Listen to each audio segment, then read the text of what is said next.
역대사. 이 역대상은 참 왜 이 서기관 에스라가 역대상을 기록했는가, 역대상, 역대하를 기록한 이유가 무엇인가, 그것이 중요합니다. 많은 족보가 나와 있는 것은 어제도 잠깐 말씀드렸다시피 이스라엘 백성들이 애굽에서 바빌론에서 종살이를 하다가 70년이 지난 후에 그들이 다시 본국으로 돌아왔어요. 본국으로 돌아왔던 것은 예레미야의 예언의 말씀에 따라서 70년이 차고 난 이후에 그들이 돌아왔던 것입니다.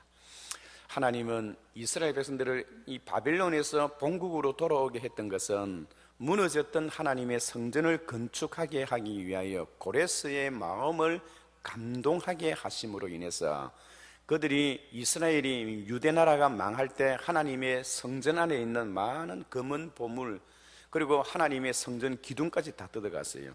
그 뜯어갔던 그것을 다시 고레스가 그들에게 다 내어주어서 그것을 가지고 가서 무너진 하나님의 성전을 건축하라는 겁니다. 그것뿐만 아니라 예루살렘에서 빼앗아 왔던 것들 뿐만 아니라 예루살렘 성전을 건축하는 데 필요한 모든 자재까지 다 그들에게 주어서 성전을 건축하라.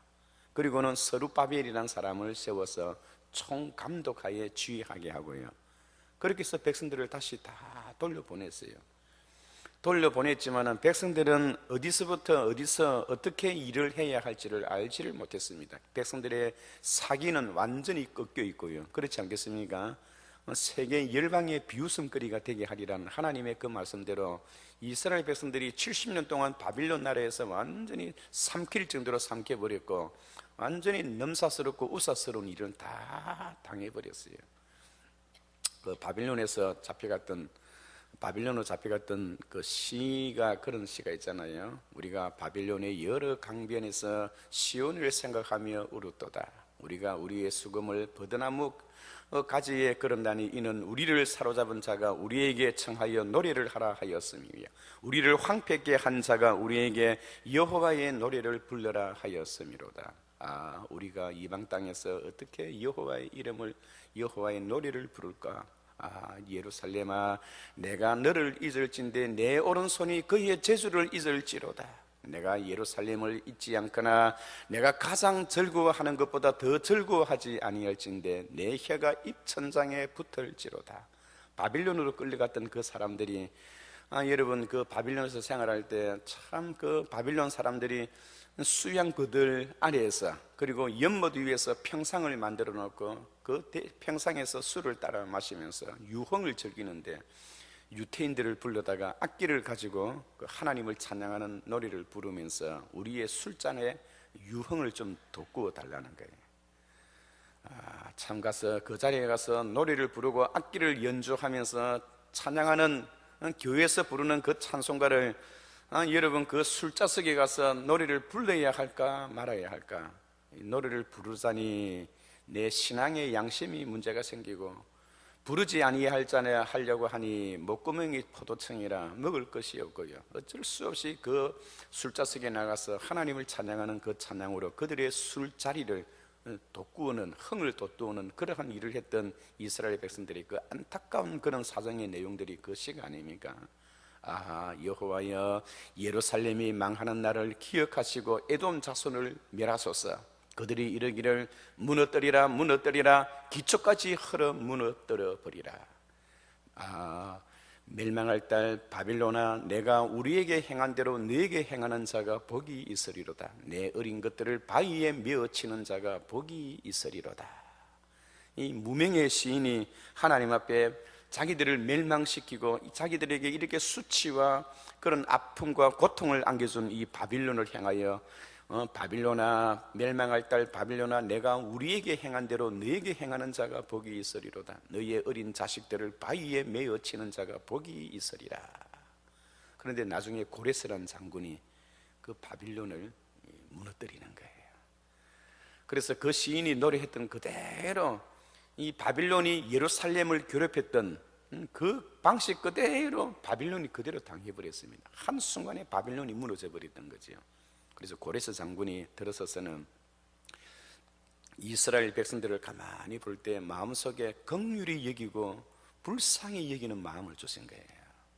여러분, 우리가 살아갈 때 사람을 불쌍히 여기고 사람을 이해하게 되고 사람을 사랑하게 되고 그 사람의 입장에 서서 생각해 보게 되고, 이것은 사람의 생각에서 나온 것이 아닙니다.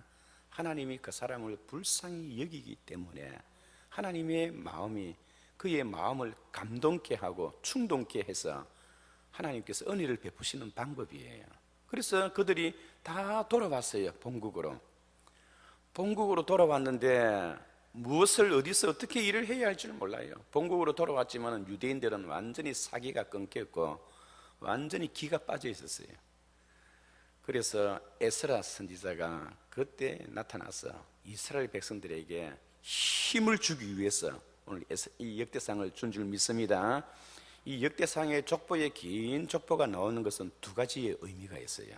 하나는 여러분들이 패가 망신이 되어서 다시 본국으로 돌아와서 세계 열방 사람들이 여러분들을 우습게 본다 하더라도 거기 너무 기가 죽지 말라고 하는 거예요. 하나님은 여전히 여러분들을 선민으로 선택했습니다. 여러분들은 세상 사람들이 여러분들을 향하여 무슨 소리를 한다 하더라도 거기에 귀를 기울이지 말고 여러분 자신들은 여전히 하나님의 선택된 백성이라는 사실을 잊지 말라는 거예요. 이것이 바로 에스라 선지자가 역대상을 통해서 이스라엘 백성들에게 돌아왔던, 포로 생활에서 돌아왔던 이스라엘 백성들에게 주시는 하나님의 힘의 공급의 말씀이에요. 두 번째는 이 족보가 말해주고 있는 귀한 의미는 과거에 지금으로부터 1500년 전에 하나님께서 아브라함에게 약속하셨고, 그리고 그 역사를 더 거슬러 올라가서 아담에게 약속하시기를 너는 여자와 원수가 되게 하고 너희의 자손도 여인의 후손과 원수가 되게 하며 여인의 후손은 내 머리를 깨뜨릴 것이요 너는 그의 발꿈치를 상하게 할 것이니라. 하나님의 예수 그리스도의 탄생, 하나님의 아들을 보내시겠다고 하나님께서 마음먹었던 하나님의 그 약속은 지금도 유효하다는 거예요. 이스라엘이 패망하여 바빌론에 끌려가서 다시금 포로에서 해방되어서 돌아왔지만은 이제 하나님의 모든 약속과 모든 것은 다 꺾였다고 생각하고 있었던 그 이스라엘 백성들에게 에스라 선지자가 하나님이 그 당시에 아담에게 약속하시고 아브라함에게 약속하시고 그 아들 이삭에게, 그 아들 야곱에게 약속하셨던 그 하나님의 약속은 지금도 여전히 살아있고 유효하다는 그러한 메시지를 담겨주기 위해서 오늘 긴 족보를 이렇게 기록한 거예요. 그런데 참 마태복음에서는 이 역대상 9장에 걸쳐서 쭉 내려오는 이 역대상의 이 족보를 어쩌면 그렇게 요약 간단하게, 원래 히브리 문학의 특징은 항상 이렇게 14대 요약 정리하는 것이 이 히브리 문학의 큰 특징 중에 하나입니다. 그래서 많은 역대의 족보가 있지만은 이 모든 족보는 어디를 향하느냐 하니까 예수 그리스도의 탄생에 여기에 향하여 족보가 내려오고 있다는 거예요. 아브라함이 탄생하기 전에 있었던 그 족보들, 그리고 노아가 있기 전에 있었던 그 족보들, 아브라함, 하나님께서 아담과 하와를 통해서 노아 시대까지, 노아 시대에서 아브라함까지, 아브라함 시대에서 모세까지, 모세에서부터 시작해서 다시금 저 뒤로 내려가면 다윗까지, 다윗 세대에서부터 나중에는 바빌론으로 끌려갈 때까지, 바빌론으로 끌려가고 난 이후에 다시 그리스도가 나타날 때까지, 그때까지 족보를 다 이렇게 요약 정리했어요. 그 족보에서 빼야 할 사람들은 빼고 10대, 14대 딱 맞추기 위해서 안에 그렇게 크게 중요성이 없는 사람들은 제외시켜서 성경을 보는 사람으로 하여금 모든 족보는 예수 그리스도를 향하여 다 집중되어 있다 하는 것을 가르쳐주기 위해서 지금 이 성경의 모든 족보를 그렇게 개편했던 것입니다. 여러분, 족보는, 성경에 나타나는 족보는 다 예수 그리스도를 지향하고 있다는 사실을 기억하시기 바랍니다. 그래서 예수 그리스도의 나심은 이러하니라 그렇게 나오고요, 아브라함과 다윗의 자손 예수 그리스도의 세계라.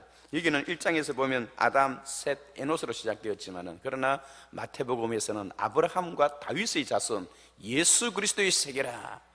그럼 아브라함부터 쭉 시작해서 유다에 이르기까지 1장은 그렇게 기록되어 있습니다. 아담에서부터 시작해서 노아까지, 그리고 아브라함부터 시작해서 노아부터 시작해서 쭉 족보가 내려와서 야곱까지, 다 유다까지 그렇게 족보가 되어 있어요. 그래서 오늘 2장에 넘어와서는 유다 지파의 가문들을 여기에 그대로 기록해 놓은 거예요. 2장에서는 특히 여러분 2장 3절을 한번 봐주세요. 2장 3절에 보면 유다의 아들은 에르와 오난과 셀라이니, 이 세 사람은 가나안 사람 수아의 딸이 유다에게 낳아준 자요, 유다의 맏아들 에르는 여호와 보시기에 악하였으므로 여호와께서 죽이셨고. 여러분 유다가 어떻게 자식을 얻었지요? 아브라함과 다윗의 자손 예수 그리스도의 세계라. 아브라함이 이삭을 낳고, 이삭은 야곱을 낳고, 야곱은 유다와 그의 형제를 낳고, 이렇게 되어 있습니다. 그런데 유다가 어떻게 여러분 그의 자식을 낳을 수 있었나요? 자기 며느리에게서부터, 다말에게서, 자기 며느리 다말에게서부터 자식을 낳았던 거예요. 그러니까 사실 이 시아버지와 이 며느리의 이 불륜의 관계 속에서 이 자식이 태어나는 거예요. 여러분 참 얼마나 그 부끄러운 일입니까? 그 부끄러운 일이었지만은 유다는 자기 며느리에서부터 자식을 낳았는데 그것도 쌍둥이를 낳았어요. 유다는 다말에게서 베레스와 세라를 낳고 이 쌍둥이를 낳았어요. 쌍둥이. 그리고 또 베레스는 헤스론을 낳고, 헤스론은 람을 낳고, 람은 아미나답을 낳고, 아미나답은 나손을 낳고, 살몬은 라합에게서 살몬을 낳고, 살몬은 라합에게서 오벳을 낳고, 오벳은 룻에게서 이세를 낳고, 이세는 다윗 왕을 낳으니라. 이 신약 성경에는 그렇게 기록되어 있는 거예요. 그러니까 아브라함이 등장하고 다윗이 등장하고 유다가 등장하는 것은 다 그들이 예수 그리스도의 족보의 조상이었다는 것을 보여주기 위해서, 예수 그리스도의 탄생을 나타내기 위해서.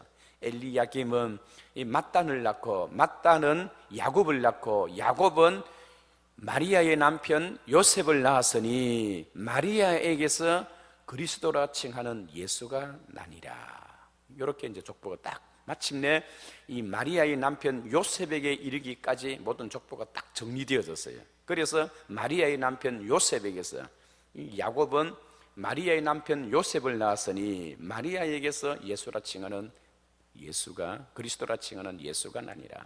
그 다음에 예수 그리스도의 나심은 이러하니라. 그가 마리아와 정혼하고 동거하기 전에 성령으로 잉태된 것이 나타났더니 이 일을 생각하고 가만히 끊고자 하여 이 일을 생각할 때에 주의 천사가 현몽하여 가로되 다윗의 자손 요셉아, 내 아내 마리아 데려오기를 무서워 말라. 저에서 잉태된 자는 성령으로 된 것이니 아들을 낳으리니 이름을 예수라 하라. 이는 자기 백성을 저희 죄에서 구원할 자이시면이라. 그러니까 예수 그리스도의 그 나심과 그 탄생, 그 모든 곳에 이 초점이 맞춰졌다는 것을 강조합니다.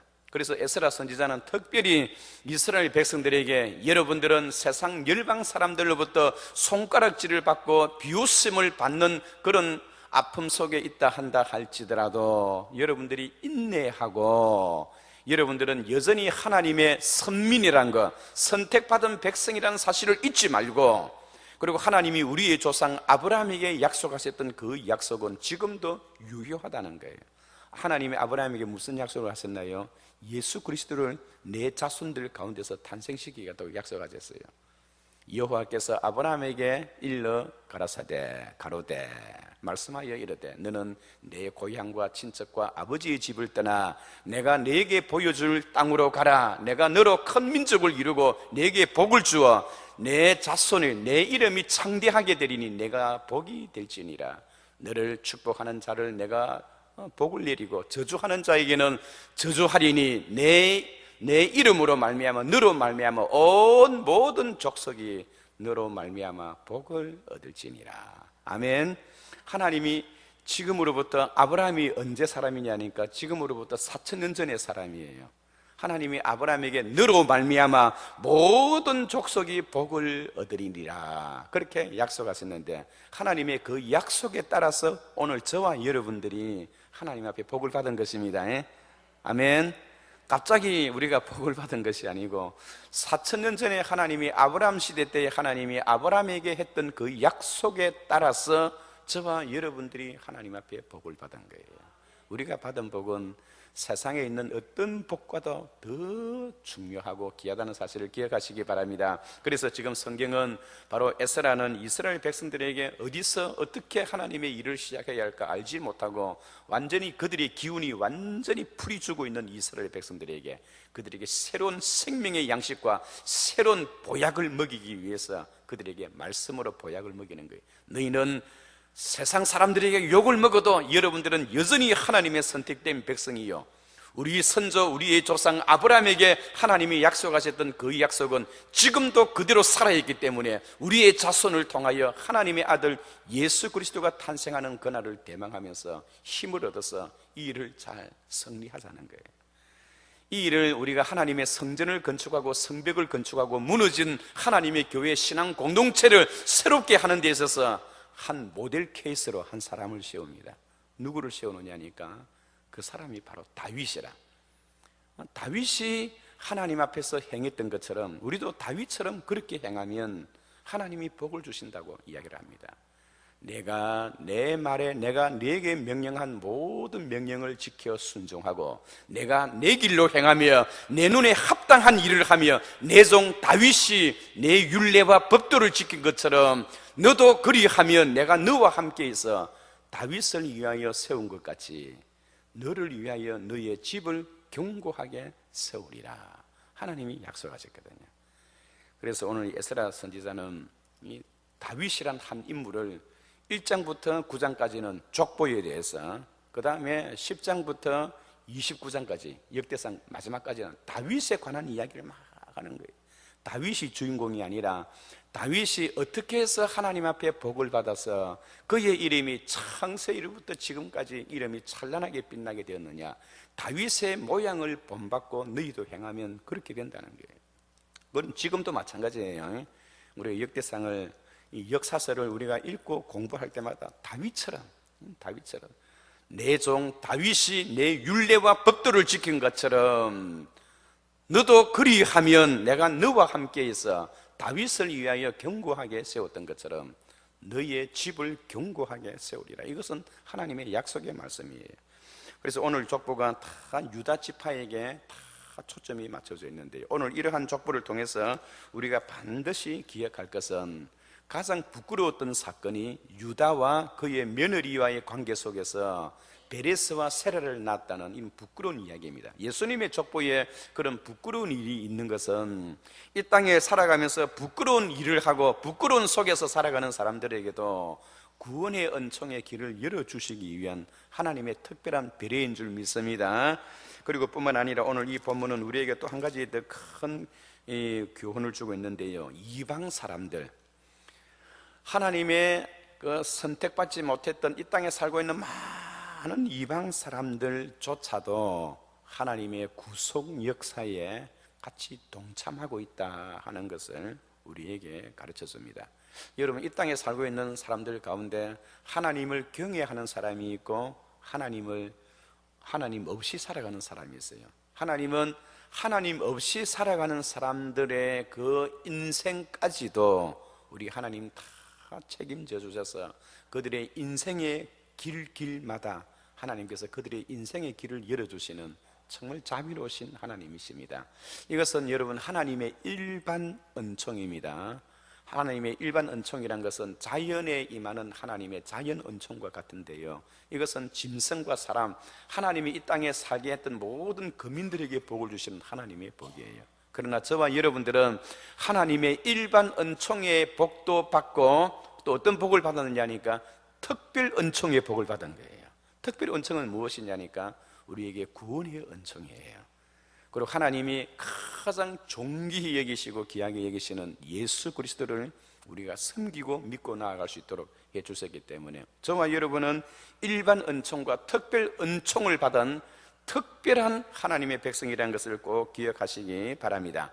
우리 하나님은 예수 믿는 사람들의 하나님뿐만 아니라 이 지구상에 살고 있는 모든 생물체와 이 우주의 하나님이시고 우리의 주인이 바로 우리가 섬기는 하나님이시라는 것을 오늘 역대상 2장은 우리에게 족보를 통해서 이 땅의 모든 모든 거민과 이 세계 우주는 다 내 것이라고 하나님은 그렇게 선포하고 있습니다. 우리가 하나님의 것을 가지고 하나님 앞에 영광 돌리며 살아가는 귀한 하루 되시기를 바랍니다. 같이 한번 기도하겠습니다.